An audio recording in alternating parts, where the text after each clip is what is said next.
There is a famous study that neurologists love to talk about. It's about London taxi drivers. To get their license, these drivers have to memorize 25,000 streets and 20,000 landmarks. It's called the knowledge. Welcome to Dr. Levitas. When scientists put these drivers into an MRI machine, they found something incredible. The posterior hippocampus, the part of the brain responsible for spatial navigation, was significantly larger than in the average person. It had physically grown to accommodate the map of London. But today, we are seeing the exact opposite phenomenon. We are seeing brains where this navigation center is shrinking. We are seeing a generation that cannot recall a phone number, cannot calculate a tip without an app, and feels anxious without a blue dot telling them where to turn. We call this digital dementia. And it starts with the GPS in your pocket. Today, we are going to explore why your brain is physically atrophying because of your phone. We are going to talk about the GPS effect, why searching everything online is destroying your long-term memory, and how we can use neurobics to build that brain tissue back. But first, please hit the like button and leave a comment. Your help is of great value to the channel. Let's start with the hardware. Your hippocampus is the save button of your brain. It is responsible for taking short-term experiences and converting them into long-term memories. It is also your internal GPS. For thousands of years, humans had to build cognitive maps. If you walked to a river, your brain had to calculate distance, landmarks, sun position, and terrain. It was a massive workout for the hippocampus. Now, think about how you drive today. You plug in the address. A voice says, turn left in 500 feet, and you turn left. You don't know where you are, you only know the next step. When you follow turn-by-turn directions, the hippocampus essentially switches off. You are not navigating, you are complying, you are simply following a command. Because the brain is an energy-conserving machine, it follows the use it or lose it principle aggressively. If you stop building mental maps, the factory that builds them shuts down. The tissue shrinks. But navigation is just one piece of the puzzle. The bigger threat is something psychologists call cognitive offloading. We used to have to remember facts. Phone numbers, birthdays, historical dates. Now, we have an external hard drive, the internet. When you search something online, you find the answer immediately. But because your brain knows that the information is easily accessible again, it never bothers to consolidate that information into long-term memory. It treats the information as disposable. This creates a brain that is wide but shallow. You have access to infinite information, but you know nothing. You are becoming a pass-through entity for data, rather than a storage vessel for wisdom. We see this decay most clearly in mental math. How many of you feel a spike of anxiety if I ask you to calculate 15% of $42 in your head? That anxiety is a sign of atrophy. Doing mental math requires working memory. Think of working memory like the RAM in your computer. It's the mental scratch pad where you hold numbers while you manipulate them. When we stop doing math, our working memory capacity shrinks. This doesn't just make you bad at tipping. It makes you bad at problem solving. It makes you bad at following complex conversations, and it lowers your overall cognitive endurance. Now, skeptics will say, "Doctor, we are just evolving.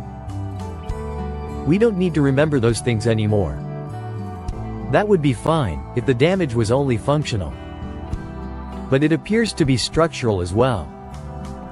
A massive study by the NIH, the ABCD study, looked at the brains of thousands of children. They found that those with high screen time, meaning more than 7 hours a day, showed premature thinning of the cerebral cortex. The cortex is the outer layer of the brain, the part responsible for critical thinking, impulse control, and personality. It is the part that makes us human. When this layer thins, we see lower IQ scores. We see less emotional regulation. We see digital dementia, something you don't usually hear about. It is not just about forgetting keys, it is about a degradation of the processing power of the human mind. Okay, that is the bad news. The good news is that the brain is plastic. It is neuroplastic. You can regrow the hardware. We do this through something called neurobics. Neurobics are aerobics for your neurons. The goal is to break your routine and force your brain to wake up. The first rule of neurobics is, if it's easy, it's not working. Remember, the brain shrinks when it is on autopilot. To grow it, we need novelty and friction. We need something that is harder to accomplish. Here is a simple neurobic exercise. Brush your teeth with your non-dominant hand. It sounds silly, right? But try it. It is incredibly frustrating. You have to focus. Your brain has to fire up dormant pathways in the motor cortex to control that hand. That frustration is the groove. You're laying down new neural track. The second tool is one of the most powerful, handwriting. We have largely stopped writing. We type. But typing is a percussive, repetitive motion. It doesn't require much brain power. Handwriting is complex. You have to visualize the letter, manipulate the fine motor muscles to draw it, and spatially organize the page. Studies show that students who take notes by hand retain significantly more information than those who type. This is because you can't write as fast as you hear. You have to process the information, summarize it, and then write it, and do it fast. That processing step is where the memory is made.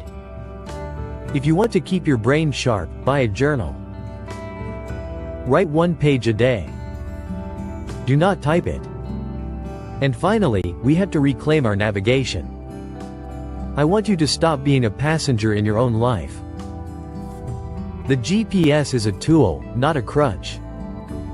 When you use your own internal navigation, you are firing up the grid cells in your interhinal cortex.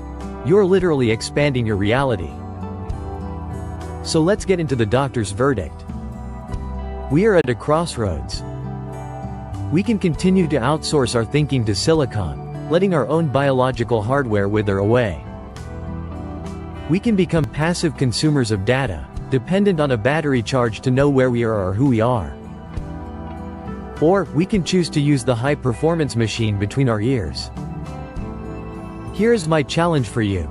Drive home today without the GPS. I know the route might be familiar, so try this. Go to the grocery store, or a friend's house, but force yourself to visualize the map before you leave the driveway. If you get lost, good. Getting lost is the best thing that can happen to your hippocampus. It forces you to solve the puzzle. Turn off the blue dot, and turn on your brain. Watch this video suggestion, it was especially picked for you. Also share, comment, give it a thumbs up, subscribe, and hit the bell icon. It helps a ton with the algorithm. Remain tuned for future videos to empower your health and fitness journey. So, stay healthy, stay happy, and keep going.